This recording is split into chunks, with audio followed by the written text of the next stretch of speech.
Hello students, আজকে আমরা এই ভিডিওতে ষষ্ঠ শ্রেণীর প্রথম পর্যায়ক্রমিক মূল্যায়নের গণিত বিষয়ের একটি নমুনা প্রশ্নপত্র নিয়ে আলোচনা করব। আমরা আগের ভিডিওতে 3টি সেট নিয়ে আলোচনা করে ফেলেছি। যদি তোমরা ভিডিওগুলো না দেখে থাকো অবশ্যই প্লেলিস্ট থেকে দেখে নেবে। আজকে আমরা সেট 4 নিয়ে আলোচনা করব, তাই তোমরা ভিডিওটি মনোযোগ সহকারে দেখতে থাকো। দেখো একের দাগে কী বলেছে, দেখো নিচের প্রশ্নগুলির উত্তর দাও। এখানে মোট 10টা প্রশ্ন থাকবে, আগে বলেছি আজও বলে দিচ্ছি। যে কোনো 10টা থাকবে, তার মধ্যে থেকে তোমরা যেগুলো আগে ভালো পারবে সেগুলো করে নেবে। প্রথম প্রশ্ন কি বলেছে, ইরাটোস্থেনিসের চালনী পদ্ধতিটি নির্ণয় করো। মৌলিক সংখ্যা, যৌগিক সংখ্যা, পরস্পর মৌলিক সংখ্যা কোনোটি নয়।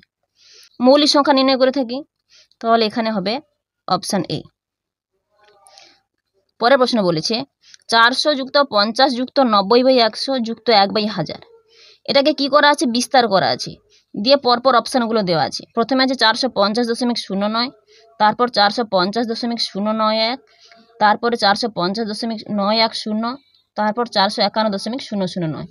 দেখো এখানে আমরা বিস্তার করে নেব, বিস্তার করা আছে, আমি এটা একটু ভেঙে লিখে নেব। তাহলে প্রথমে কত আছে, 400 যুক্ত 50 যুক্ত 9কে যদি 100 দ্বারা ভাগ করা হয় কি হবে বলো তো, দশমিক বিন্দুটা 2 ঘর বাম দিকে সরে আসবে, তাহলে হবে 0.09 যুক্ত 1কে 1000 দ্বারা ভাগ করলে দশমিক বিন্দুটা 3 ঘর বাম দিকে সরে আসবে, তাহলে 0.001।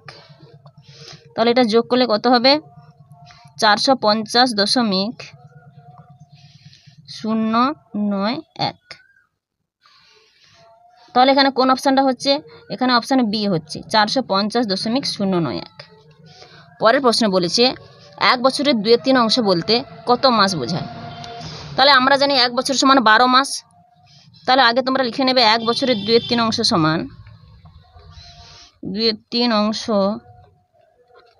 তাহলে 1 বছর বলতে 12 মাস, তাহলে 12 এর 2/3 অংশ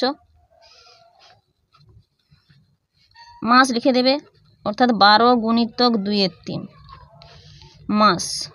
তাহলে 3 4 12, তাহলে 4 দুগুণে 8, 8 মাস। তাহলে 1 বছরের 2/3 অংশ বলতে কত মাস বোঝায়, 8 মাস। এরপরে বলেছে দেখো মানের ঊর্ধ্বক্রমে সাজাও। কি রয়েছে, 600.06, 60.006, 6.606। আগে বুঝে নিতে হবে যে ঊর্ধ্বক্রম বলতে আমরা কি জানি, ঊর্ধ্বক্রম বলতে ছোট থেকে বড়। আচ্ছা, তাহলে প্রশ্নটাকে তুলে নিতে হবে, 600.06, 60.006, 6.606। তাহলে এখানে দেখো দশমিকের আগে 600 রয়েছে, এখানে 60 রয়েছে, এখানে 6 রয়েছে, তাহলে অবশ্যই এটা ছোট হবে, তারপর 60 হবে, তারপরে 600.সামথিং যেটা রয়েছে ওটা হবে। তাহলে লিখে নেব মানের ঊর্ধ্বক্রমে সাজিয়ে পাই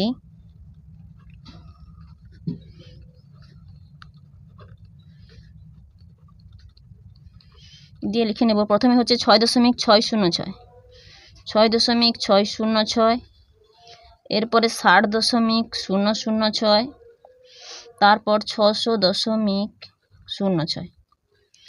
এরপরে দেখো 67 রোমান সংখ্যা, LX দুটো I, LX V দুটো I, L দুটো X V দুটো I, L 3টা XI। দেখো আমরা তো 50 বলতে L বুঝি, এবার 50-এর পরে যখন 60 হবে তখন তার সঙ্গে একটা X হবে, এটা হলো 60। এরপর কি 5, 60 5 65, 2 67, তাহলে 5 বলতে V আর 2 বলতে দুটো I, তাহলে কি হচ্ছে LX V দুটো I। তাহলে এখানে অপশান বি হচ্ছে, দেখো LX V দুটো I। এরপরে কি রয়েছে দেখো, P এর 10 গুণের সঙ্গে 7-এর সমষ্টি চিহ্ন ও প্রতীকের সাহায্যে লিখলে পাই। দেখো P এর 10 গুণ, আমরা এটাকে আগে লিখে নেব কি হবে, তাহলে P গুণিতক 10 যুক্ত 7, তাহলে কত হচ্ছে 10P যুক্ত 7। তাহলে এটা যেখানে আছে সেই অপশানটা ঠিক হবে। তাহলে এতে রয়েছে দেখো 10P + 7, তাহলে এইটা হবে। দেখো আগে আমরা 3টা সেট আলোচনা করেছি, আজকে একটা সেট আলোচনা করে দেব। এই নিয়ে মোট 4টা সেট হয়ে যাচ্ছে। এইগুলো যদি তোমরা ভালো করে মনোযোগ সহকারে দেখে নাও তাহলে অবশ্যই পরীক্ষাতে কমন পেয়ে যাবে। আর কি করবে, তোমরা এই ভিডিওগুলো নিজেদের বন্ধুদের মধ্যে শেয়ার করে দেবে, যাতে তারাও এই ভিডিওগুলি দেখে উপকৃত হতে পারে। এরপরে দেখো কি বলেছে, 73-এর সবচেয়ে কাছের 10-এর গুণিতকে পূর্ণ সংখ্যা লেখো। তাহলে এই 73 সংখ্যাটাকে আগে আমাকে লক্ষ্য করতে হবে। কি রয়েছে দেখো, এর এককের ঘরে রয়েছে 3, এই এককের সংখ্যা যদি 5-এর থেকে বড় হয় তাহলে কি হবে, দশকের ঘরে 1 যোগ হবে আর এককের অঙ্কে 0 হবে। কিন্তু এখানে 3টা 5-এর থেকে ছোট, এই জন্য কি হবে, দশকের ঘরে যাই আছে তাই থাকবে আর এককের ঘরে 0 হবে। অর্থাৎ তাহলে এখানে 73-এর সবচেয়ে কাছের 10-এর গুণিতকে পূর্ণ সংখ্যা হবে 70। এরপরে কি বলেছে দেখো, দুটি পরস্পর মৌলিক সংখ্যা। তো কি হয়, অপশান দেওয়া আছে দেখো, প্রথমে আছে 14, 16, 15, 16, তারপরে 4,2, 3,9। পরস্পর মৌলিক সংখ্যা কাদের বলা হয়, যখন দুটো সংখ্যার মধ্যে গসাগুটা 1 হবে তখন তাদেরকে বলা হবে পরস্পর মৌলিক সংখ্যা। এখানে 14, 16 দেখো, এটা কিন্তু 2 দ্বারা বিভাজ্য। আচ্ছা, এই অপশানে দেখো, এখানে 4 আর 2, এটাও 2 দ্বারা বিভাজ্য। এটা দেখো 3 এবং 9, এটাও 3 দ্বারা বিভাজ্য। বাকি থাকছে এইটা, এটা 15 আর 16, এটা কিন্তু কোনো সংখ্যা দ্বারা বিভাজ্য হচ্ছে না, অর্থাৎ এদের গসাগু কত, 1। তাহলে এখানে দুটি পরস্পর মৌলিক সংখ্যা কোনটা হবে, 15, 16। এরপরে বলেছে সরল কোণ হলো সমকোণের ড্যাশ। তাহলে আমরা জানি এক সরল কোণ সমান 180 ডিগ্রি, এক সরল কোণ হচ্ছে 180 ডিগ্রি, আর এক সমকোণ কত, এক সমকোণ হচ্ছে 90 ডিগ্রি। তাহলে 180 সমান কত লিখতে পারি আমরা, 90 গুণিতক 2, তাই তো। অর্থাৎ কি, এক সরল কোণ হচ্ছে সমকোণের দ্বিগুণ, তাহলে এখানে লিখে দেব দ্বিগুণ। এরপরে কি বলেছে দেখো, মান নির্ণয় করো। প্রথমে তোমরা অঙ্কটা তুলে নেবে, 2 গুণিতক 0.05 গুণিতক 0.2। দেখো এই ক্ষেত্রে লক্ষ্য করো সংখ্যাগুলো কিন্তু খুব ছোট, কিন্তু এখানে শূন্যের পরিমাণটা বেশি রয়েছে। তাহলে আমরা প্রথমে সংখ্যাগুলো গুণ করে নেব। দেখো 2 5 10, 2 20, আর এখানে কটার পরে মোট দশমিক রয়েছে, এখানে দুটো সংখ্যা, এখানে একটা, 3টা। তাহলে আমরা ডান দিক থেকে 3টার পরে দশমিক দেবো, তাহলে এখানে 0, তাহলে 1 2 3, এইখানে দশমিক হচ্ছে, এটাকে একটা 0 দিয়ে দেবো। এটা বুঝে নিলে খুবই সোজা। এরপরে কি বলেছে দেখো, 20 টাকার হাফ অংশ সমান কত টাকা, 5 টাকা, 4 টাকা, 10 টাকা, 12 টাকা। তাহলে 20 টাকার হাফ অংশ বলতে, 20 টাকার হাফ বলতে আমরা কত বুঝি, 10 বুঝি। তাহলে এখানে এটা বের করে নিতে পারি, 20 গুণিতক 1/2 টাকা। তাহলে 2 10 20, তাহলে সমান 10 টাকা। তাহলে এখানে কোনটা হবে, সি, অপশান সি, 10 টাকা। এরপরে কি বলেছে দেখো, বলেছে যে কোনো 4টি প্রশ্নের উত্তর দাও। এখানে 2 নম্বরের করে থাকবে 4টা প্রশ্ন, তোমরা যেগুলো এদের মধ্যে সব থেকে ভালো পারবে সেইগুলোই করবে, আর এক্সট্রা করার কোনো প্রয়োজন নেই। আচ্ছা, প্রথম প্রশ্ন কি বলেছে দেখো, 20 বছর পূর্বে এক ব্যক্তির বয়স ছিল x - 10 বছর। আচ্ছা, 20 বছর পর তার বয়স কত হবে। তাহলে 20 বছর আগের বয়স দেওয়া আছে x থেকে x 10 বছর বিয়োগ, অর্থাৎ x - 10 বছর। তাহলে তার বর্তমান বয়স কত হবে। তাহলে আমরা আগে বর্তমান বয়সটা বের করে নেব। আগে লিখে নেব 20 বছর পূর্বে ব্যক্তির বয়স ছিল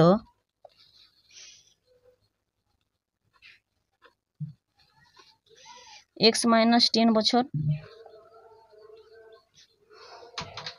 এখন বর্তমান তাহলে ব্যক্তির বয়স কত, বর্তমানে ব্যক্তির বয়স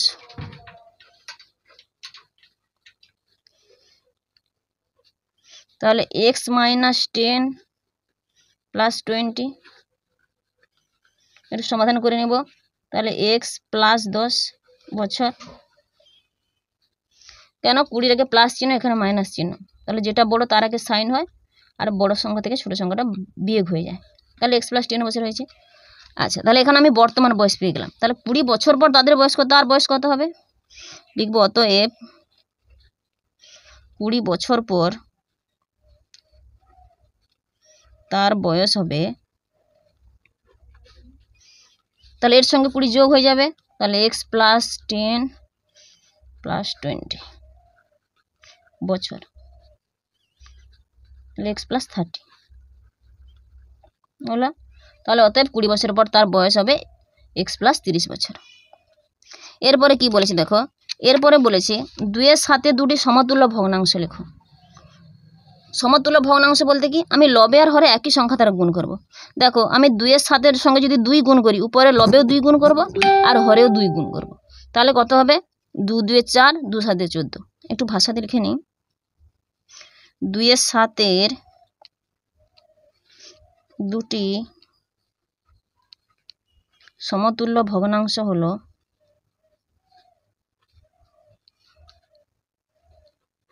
দেখো একে তাহলে আমি 2 দ্বারা গুণ করে দেব, তাহলে কত হবে 2 2 4, 2 7 14।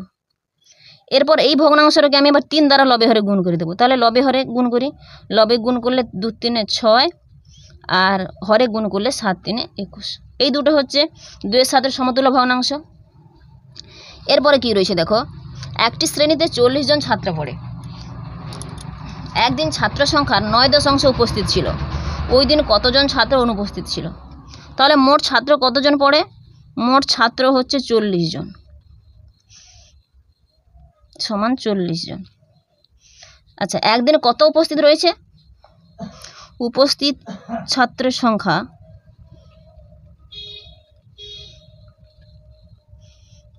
কতজন?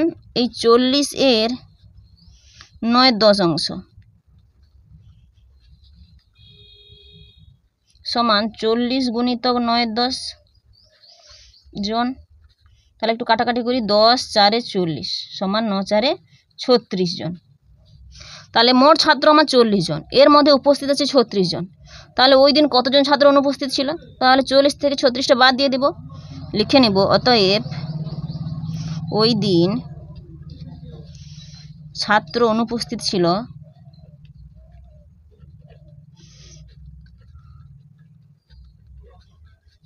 40 - 36 জন, ব্র্যাকেট দিয়ে লিখবে বাইরে, সমান 4 জন হয়েছে। এরপরে কি বলেছে দেখো, 2 এর 3 এর সঙ্গে কত যোগ করলে 2 পাওয়া যায় এবং এটি প্রকৃত না অপ্রকৃত ভগ্নাংশ? তাহলে আমি কি করব, 2 এর 3 এর সঙ্গে কত যোগ করতে হবে, কি করে পাবো? তাহলে 2 থেকে 2 এর 3টা বাদ দিয়ে দেবো, তাহলে বাদ দিয়ে দিই, 2 বিযুক্ত 2 এর 3 সমান, তাহলে লসাগু করে নেব, হরের 3 হবে, এবার এর সঙ্গে এটা গুণ হয়ে যাবে, তাহলে 3 দিয়ে 6 থেকে 2 গেলে কত হচ্ছে 4 এর 3। তাহলে কত যোগ করলে পাবো? 4 এর 3 লিখে নেব অতএব 2 এর সঙ্গে 4 এর 3 যোগ করলে, সরি 2 এর 3 এর সঙ্গে 2 এর 3 এর সঙ্গে 4 এর 3 যোগ করলে 2 পাওয়া যাবে।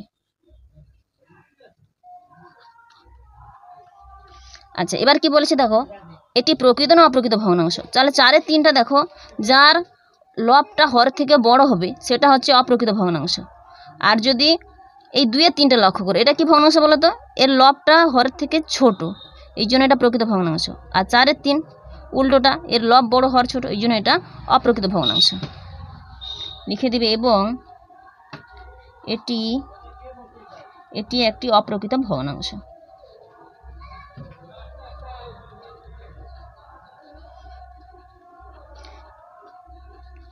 এরপরে কি বলেছে দেখো, রামের বর্তমান বয়স x বছর, শ্যামের বর্তমান বয়স y বছর। 5 বছর আগে দুজনের বয়সের সমষ্টি কত ছিল? তাহলে রামের বর্তমান বয়স x বছর আর শ্যামের বর্তমান বয়স y বছর। তাহলে দুজনের বয়সের সমষ্টিটা বের করে নেব। বর্তমান বয়সটা কত লিখব, রাম ও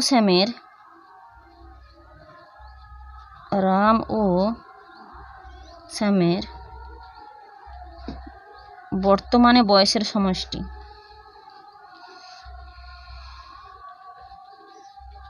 এর x আর ওর y, তাহলে দুটোকে যোগ করব, x + y বছর। এবার বলেছে 5 বছর আগে, অতএব 5 বছর আগে দুজনের বয়সের সমষ্টি ছিল। দেখো এখানে দুজনের বয়স বের করতে বলেছে, তাহলে কি এইটা থেকে তাহলে 5 দুগুণে 10, তাহলে 10টা বাদ দিয়ে দেবো, তাহলে x + y - 5 × 2। কেন বলো তো? দুজনের বয়স বলেছে, এই জন্য আমাকে 10 বিয়োগ দিতে হবে, তো বছর। তাহলে হবে x + y - 10 বছর। তাহলে 5 বছর আগে দুজনের বয়সের সমষ্টি কত ছিল? 5 বছর আগে দুজনের বয়সের সমষ্টি ছিল x + y - 10 বছর। এরপরে কি বলেছে দেখো, এরপরে বলেছে দিদা আমায় 1টি সন্দেশ দিলেন। আমার ভাইকে আমার থেকে 3টি সন্দেশ কম দিলেন এবং আমার বোনকে আমার থেকে 5টি সন্দেশ বেশি দিলেন। আমার ভাই ও বোন কটি করে সন্দেশ পেয়েছে? এখানে দেওয়াই আছে, ধরতে হবে না। দিদা আমায় Xটি সন্দেশ দিলেন, আমার ভাইকে আমার থেকে 3টি সন্দেশ কম দিলেন। তাহলে লিখে নেব, দিদা আমাকে সন্দেশ দিলেন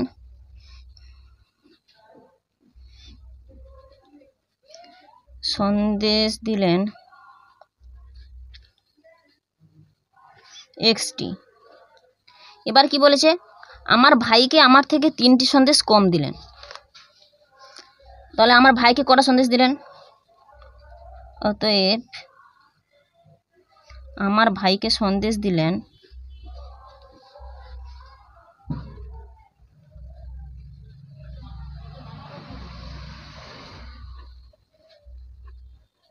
আমার থেকে 3টি কম। তাহলে আমাকে Xটা দিয়েছে, সেখান থেকে 3টি কম, তাহলে X - 3D।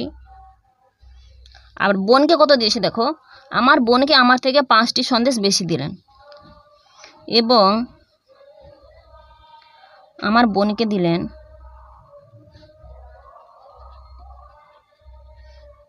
আমার থেকে 5টি সন্দেশ বেশি। তাহলে আমার তো Xটি, তার থেকে আরও 5টি বেশি, তাহলে X + 5T। অতএব আমার ভাই X - 3T ও বোন X + 5T সন্দেশ পেয়েছে।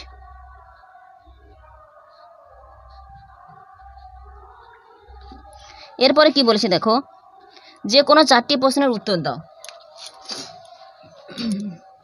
এখানে 3 নম্বরের করে 4টা প্রশ্ন করতে হবে। আজ টিফিনের সময় স্কুলের সম্পূর্ণ ভর্তি জলের ট্যাঙ্কের 1/4 অংশ জল খরচ হয়েছে। ছুটির সময় দেখা গেল আরও 1/3 অংশ জল খরচ হয়েছে। ছুটির পরে ট্যাঙ্কে কত অংশ জল পড়ে আছে? তাহলে আমরা জানি না ট্যাঙ্কে মোট কত জল রয়েছে। তাহলে ধরে নেব, মনে করি ট্যাঙ্কের সম্পূর্ণ জল সমান 1 অংশ।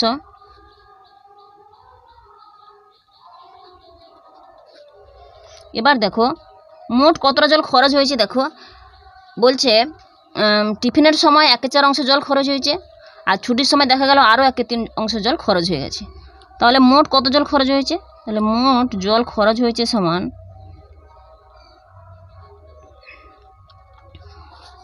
1/4 যুক্ত 1/3 অংশ। আচ্ছা লসাগু করে নেব, 4 আর 3 লসাগু হবে 12, 4 3 12 আর 3 4 12 হলো সমান 7/12 অংশ। তাহলে মোট জল 1 অংশ, সেখান থেকে 7/12 অংশ খরচ হয়ে গেছে। তাহলে অবশিষ্ট কতটা জল আছে বের করে নেব। অবশিষ্ট জল সমান 1 বিযুক্ত 7/12 অংশ।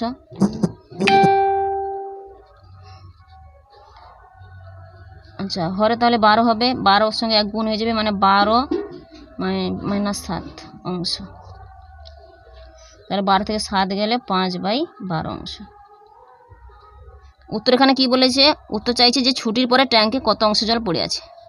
লিখব অতএব ছুটির পরে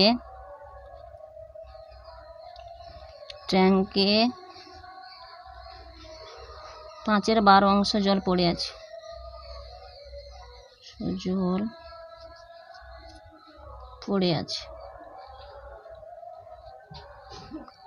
এরপরে কি বলেছে দেখো, রাজীব, দেবাঙ্গনা, মাসুম ও আজমিরা 6 দিনে 150টি অঙ্ক করতে পারে।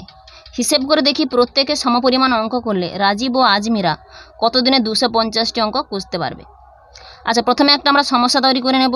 আগে দেখব যে এখানে কি বের করতে হবে, সময় বের করতে হবে। যেটা বের করতে হবে সেটাকে আমরা ডান দিকে রেখে দেবো, তাহলে সময়টাকে আমরা ডান দিকে রাখবো।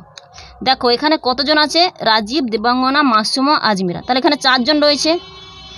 তাহলে এখানে লিখব লোক সংখ্যা, এখানে ব্র্যাকেট দেব জন, একক লিখতে হবে। আর কি অঙ্ক সংখ্যা, ব্র্যাকেটে টি, অঙ্ক সংখ্যা তো ব্র্যাকেটে টি হবে। আর কি সময়, ব্র্যাকেটে দিন। তাহলে দেখো 4 জন 150টি অঙ্ক 6 দিনে কষতে পারে। আর এখানে কি বের করেছি দেখো, আচ্ছা, হিসেব করে দেখি প্রত্যেকের সমপরিমাণ অঙ্ক করলে রাজীব ও আজমিরা কতদিনে 250টি অঙ্ক করতে পারবে। তাহলে রাজীব ও আজমিরা অর্থাৎ দুজন 250টি অঙ্ক কত দিনে করবে বের করতে হবে। আচ্ছা, তাহলে আমরা ভাষা দিয়ে লিখে নেব। আচ্ছা, 4 জন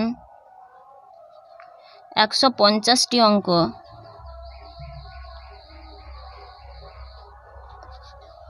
ছ দিনে করতে পারে।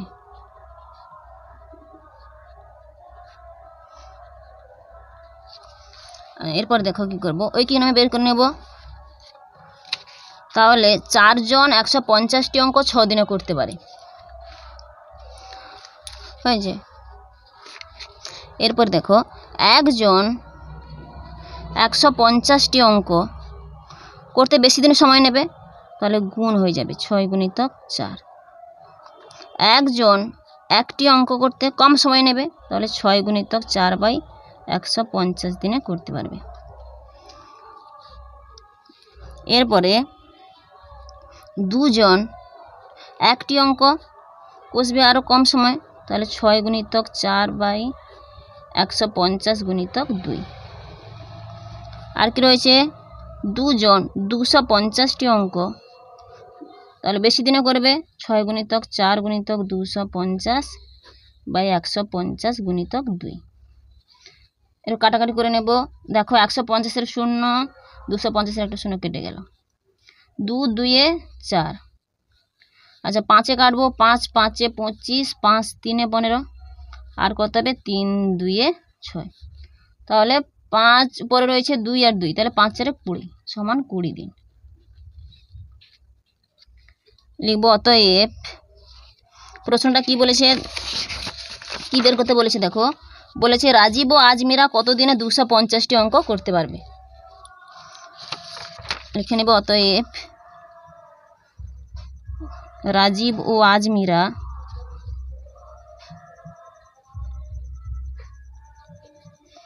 20 দিনে 250টি অঙ্ক কষতে পারবে।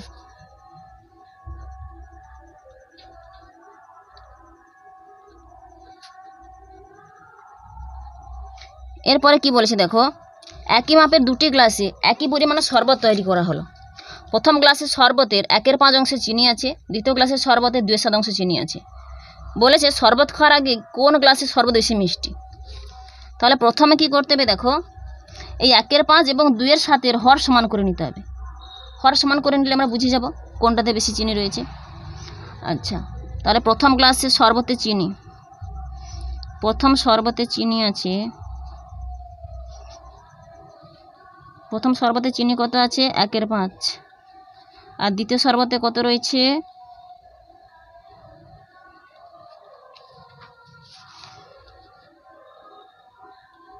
2/7। দেখো 7 আর 5 মৌলিক সংখ্যা, এদের লসাগু তাহলে 35 হবে। তাহলে হরে কি করব, 35 করতে হবে। দেখো 1/5, তাহলে 5 7-এ 35, তাহলে এখানে 7 গুণ করবো, এখানে 7 গুণ করবো, তাহলে 7/35। এখানে দেখো 7 5-এ 35, তাহলে লবে হরে 5 গুণ করতে হবে, তাহলে 2 গুণিতক 5 আর 7 গুণিতক 5, তাহলে 10/35। তাহলে দেখো দুজনের হর সমান হয়ে গেছে, তাহলে এটা বড়, 10 7-এর থেকে বড়, তাহলে 10/35 গ্রেটার দেন 7/35, অর্থাৎ কোনটা বড়, 2/7 গ্রেটার দেন 1/5। অতএব কোন গ্লাসের শরবত বেশি মিষ্টি, অতএব দ্বিতীয় গ্লাসের শরবত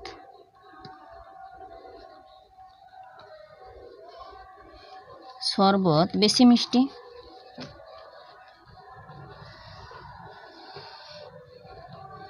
এরপরে কি বলেছে দেখো, সরল করতে দেওয়া আছে। তোমরা আগে খাতাতে সরলটা তুলে নেবে, আমার এখানে তোলাই আছে।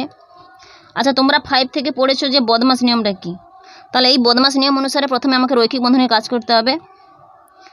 আচ্ছা, তাহলে করি। প্রথমে যেটা আছে লিখে নেব 16 ভাজিতক 42 বিযুক্ত, তাহলে 38 আর 2 যোগ করে নেব মানে 40, দ্বিতীয় বন্ধনী শেষ 12 ভাজিতক, দেখো এখানে ব্র্যাকেটের কাজটা করে নেব 6 4 24, 4 গুণিতক 2 যুক্ত 4 সমান তৃতীয় বন্ধনী 16 ভাজিতক, দেখো 42 থেকে 40 গেলে 2, দ্বিতীয় বন্ধনীর কাজ শেষ। তৃতীয় বন্ধনী 12 ভাজিতক 4 গুণিতক 2 যুক্ত 4। 16কে 2 দ্বারা ভাগ করলে 8 এর 12। কেন বলো তো? এ দুটো বন্ধনীর মাঝে কিন্তু কোনো চিহ্ন নেই, অর্থাৎ এর কাজ এর আছে, এই জন্য এর লিখে নিলাম। ভাজিতক 4 গুণিতক 2 যুক্ত 4। তাহলে 12 8 96 ভাজিতক 4 গুণিতক 2 যুক্ত 4। এবার গুণ আর ভাগের মধ্যে আগে ভাগের কাজ হবে। আচ্ছা, তাহলে 96কে 4 দ্বারা ভাগ করলে 4 2 8 4 4 16 24 4 96 হয়। তোমরা ভাগ করে নেবে। গুণিতক 2 যুক্ত 4, তাহলে 24 2 48 যুক্ত 4। 8 4 12 2 4 কে 5 52 হয়েছে। এরপরে কি রয়েছে দেখো, 4টি বিস্কুট প্যাকেটের ওজন 12.6 গ্রাম হলে 10টি প্যাকেটের ওজন কত? তাহলে আমরা ওই কি নেমে বের করে নেব। 4টি বিস্কুট প্যাকেটের ওজন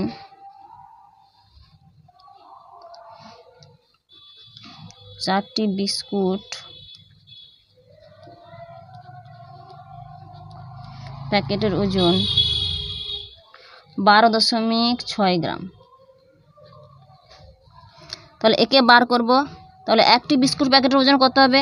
কম হবে, তাহলে 12.6/4 গ্রাম। আচ্ছা, 10টি নিশ্চয়ই বেশি হবে, তাহলে গুণ করতে হবে। তাহলে 12.6 গুণিতক 10/4। দেখো এখানে ডান দিক থেকে একটার পর দশমিক রয়েছে, এই জন্য দশমিকটা তোলার জন্য হরে আমাকে 10 দ্বারা গুণ করে দশমিকটা তুলতে হবে। তাহলে এই 10 শূন্য 10 শূন্য তুলে দিলাম।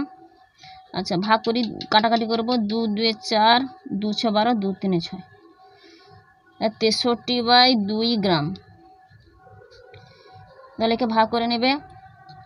ভাগ করলে কত হবে দেখো, 63কে যদি 2 দ্বারা ভাগ করি 2 3 6 3 নামবে, 2 1 2 3 থেকে 2 গেলে 1। এবার ভাগ যাচ্ছে না, 2কে 1 দ্বারা তো ভাগ করা যাবে না, 2 দ্বারা একে ভাগ করা যাচ্ছে না, এই জন্য কী করতে হবে, দশমিক দিয়ে এখানে একটা শূন্য নিতে হবে।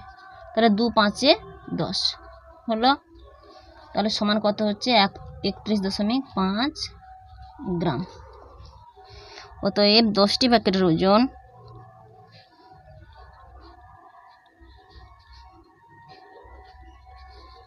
31.5 গ্রাম। এরপরে দেখো আরেকটা সরল রয়েছে। আচ্ছা, তোমরা প্রথমে সরলটা খাতাতে তুলে নেবে। দ্বিতীয় বন্ধনী 11/16 ভাজিতক, এখানে আমাকে প্রথম বন্ধনীর কাজ করতে হবে, তাহলে আমাকে আগে লসাগু করে নিতে হবে। 6 আর 3 লসাগু কত হবে? 6। 5 যুক্ত, তাহলে 3 2 6 হবে, তাহলে 2 2 4। প্রথম বন্ধনী শেষ, দ্বিতীয় বন্ধনী শেষ। বিযুক্ত 1 3 সমান দেখো দ্বিতীয় বন্ধনী 11/16 ভাজিতক, তাহলে 9/6। দ্বিতীয় বন্ধনী শেষ, বিযুক্ত 1 3। তাহলে 11/16, দেখো ভাগটা গুণ চিহ্ন করে দেবো, তাহলে সঙ্গে সঙ্গে এটারও অনন্য হয়ে যাবে, তাহলে 6/9 হবে, বিযুক্ত 1 3। আচ্ছা, 2 3 6 2 8 16। আবার দেখো 3 3 9 হয়, তাহলে সমান 11/24 বিযুক্ত 1 3। আর 24 আর 3 লসাগু 24 হবে। 3 8 24, 3 1 3 মানে 3 গুণিতক 8 সমান 24।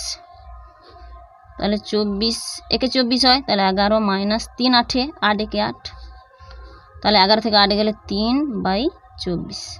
কাটাকাটি করে নেব, 3 8 24 সমান 1 8।